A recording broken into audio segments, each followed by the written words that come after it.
lots of gold, mainly from Spanish ships returning from South America. He stole all their stuff. He did not fancy facing them again, so he just kept going in a straight line until he went around the entire world and came back to England. And when he got back here, how did we punish Francis Drake for his piracy? We did not. Instead, he amassed so much gold that he was able to pay off England's national debt 3 times over. Queen Elizabeth I was very grateful and gave him a knighthood. Just goes to show you, sometimes crime pays. If you've got friends in high places. You can buy the Golden Hind tonight. They currently run an escape room on there. It's called Escape the Golden Hind. You get sort of lots of puzzles on an authentic pirate ship. You can even meet Francis Drake for yourself and pass your own judgment on it. It's loads of great fun. Do recommend checking it out or you'll find a thing. Thames River, London.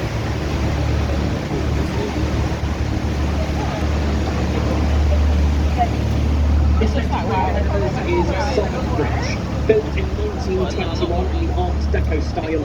Today, Southwark Bridge gets the nickname of the Lonely Bridge. And again, we call it the Lonely Bridge as it gets the lowest footfall out of all the bridges in the city. It connects nothing of interest on the left to nothing of interest on the right, and Google Maps generally avoids it. So anyone you see on this bridge today is lost.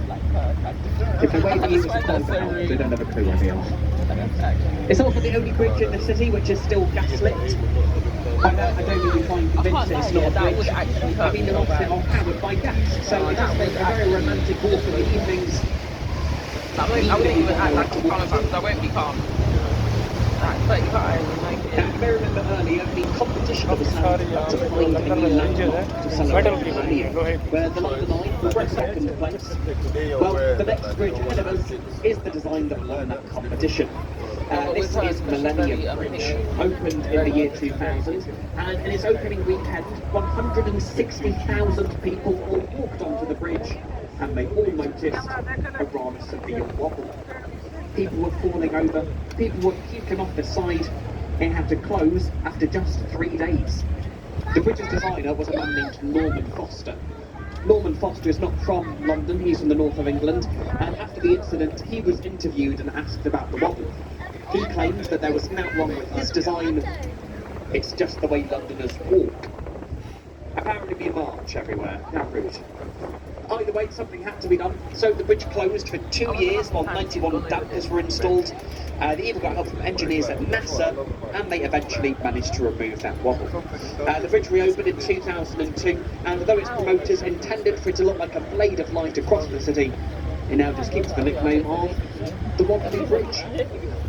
The Wobbly Bridge has had a rather successful film career. Most famously, the bridge featured in Harry Potter and the Half-Blood Prince. It gets destroyed right at the beginning of the film. Now, if you have read the books, you'll know that Harry Potter and the Half-Blood Prince is supposedly set in 1997. And that is, of course, Millennium Bridge, so don't know what kind of time travel was going on there. So again, you've got St Paul's Cathedral to our right. You'll notice that there are no other taller buildings around it. This is because an old law states the Dome of St Paul's must be observable from 8 key points across the city. The game's on either side of the river. Along the roof of the station it is entirely covered with solar panels, which means on a sunny day in London, this train station is completely solar powered. The other 364 days a year, it is not. So as I mentioned earlier, there are 2.5 bridges here. I'm sure you noticed on the way out what that's referring to. Oh, not like this side. Okay, that makes sense.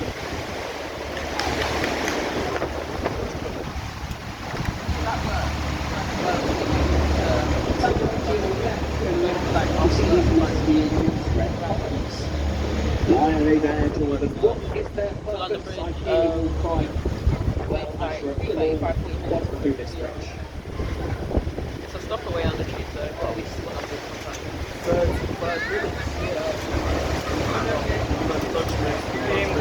London. No, afterwards. Not during work, no. The curious red over steam railway. The bridge was built in 1885, but as the years went on, steam engines got heavier and heavier, and St Paul's Bridge started to crumble and break under the weight of newer trains. Eventually the bridge had to be removed, and it was replaced by the two new Blackfriars bridges on either side. However, as they were removing the old bridge, they realised that those columns were so firmly embedded in the river, the only way to remove them would be by using dynamite. However, dynamite would have likely destroyed the brand new bridges, which had just been built on either side. And they didn't want to do that. So instead, they decided the best thing to do would be to paint the columns red, give them a Grade 2 listing, just hope no one known as the Big Stick. There were outbreaks of cholera across the city. Even the members of Parliament noticed the stench coming in through the windows, and as ever, it took for the problem to reach the politicians on a personal level until they actually bothered to do anything about it. So at that point, they hired a man named Joseph Bazalgette, a civil engineer, to design the Victoria Embankment, which runs all along the north side of the river. And it massively improved how sewage was hauled in London. It is partly thanks to Joseph Bazalgette's embankment that the Thames today has become one of the cleanest urban rivers in the world. I know, you would not think it to look at it, but trust me, it really is. The dark, murky colour of the water actually comes from the strong tides. Those tides flush all the sand and sediment at the bottom, giving it that murky brown appearance. But the water itself is much cleaner than it looks. In fact, we have over 125 species of marine life that live in the Thames. You'll find seahorses, seals, porpoises. Recently there have been sightings of dolphins in the river, and in the past there have even been sightings of whales and sharks in the Thames. Yes, there really are sharks in this river. You've got the tope shark, which can grow up to 6 feet in length, and another species called the spur dog, which is venomous. So, one good reason not to go for a swim. Along the wall of the embankment, you may have noticed several green lion heads with rings in their mouths. Those lion heads are dotted all along the length of the embankment. They're old Victorian mooring points, also used as an old flood protection system.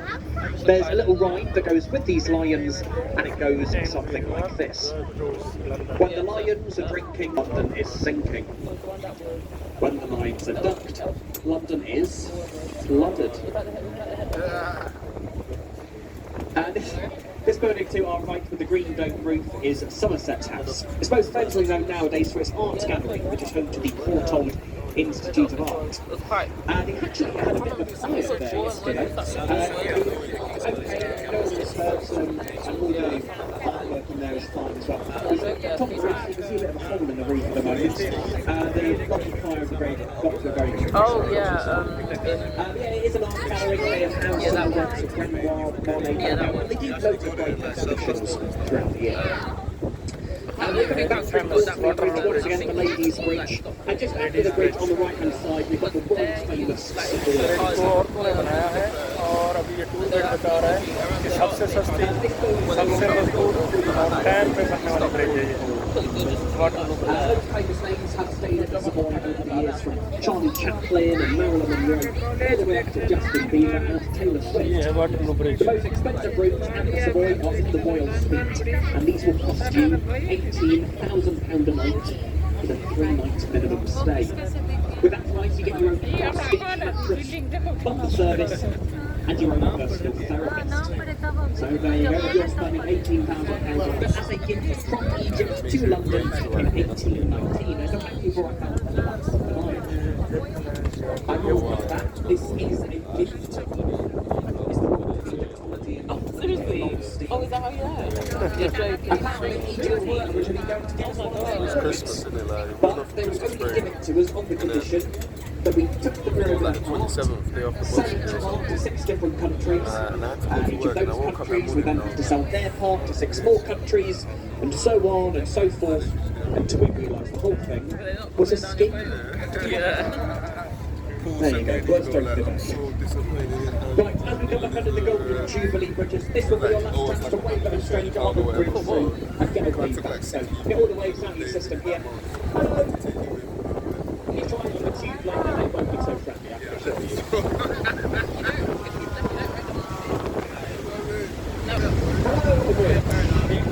London. I guess that's how it is sometimes.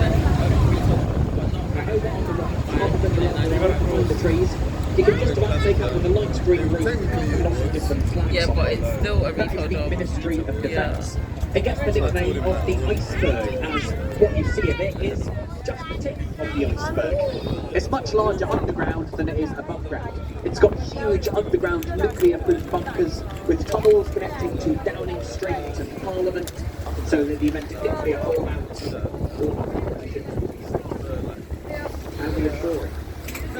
In 1999, when the London Eye was being built, the Ministry of Defence tried to take the London Eye to court, as they were concerned that foreign spies would go on the London Eye and from the top use telescopes to look across the river, in through the windows and spy on secret documents. This really went to court, but the court eventually told them, "You're the Ministry of Defence, just buy some curtains," which they did. Case closed. Now we'll shortly be returning to the London Eye Pier, but I do ask you all in the meantime to please remain seated. Just while we carry out our docking procedure, get the boat properly tied up, please do stay in your seats until I let you know it is safe to disembark. Also, the toilets on board are now closed. There are toilets over at the ticket office should you need, but the ones on the boat are now closed, so please do stay in your seats. The last building I'll talk about today, on our left, is County Hall. This used to be a home to the Greater London Council, but it's now a home for Merlin Entertainment. So, as well as the London Eye ticket office, you've got the London Dungeon, Shrek's Adventure, and the Sea Life Aquarium. So if you're ever running out of fun things to do in the city, there's loads of exciting stuff going on here. And of course, the London Eye itself.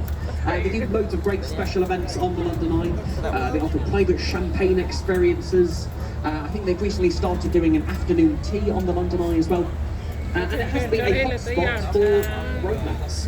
In fact, over the years, we have had over 6,000 marriage proposals on the London Eye. We had 14 rejections, and it takes half an hour to go around. What would you talk about? How was that in St. John's? Now lastly, if you have enjoyed the tour today, can I ask you all a massive favour, and please give us a review, either on TripAdvisor or on our feedback machine on the pier. We love hearing all of your feedback, good or bad, and it's the only way I can let my manager know I'm doing a decent job. So my tour today, do consider giving me a mention in your review. Once again, my name is Jordan. If you did not enjoy the tour, my name is Derek.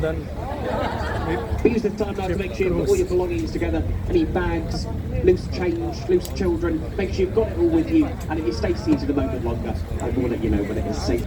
You've been a lovely group, and I hope you enjoy the rest of your time. Thank you very much. Well done. Cheers, thank you, that's very kind, thank you. When it is time for you to exit, I'm going to be stood at the bottom of the stairs by the exit. If you do want to give any small token of appreciation, a high five or a fist bump, or if you've got any more questions about our wonderful city, I'll be more than happy to speak to you there. So do stay seated just a moment longer, and I'll let you know when it's safe to disembark.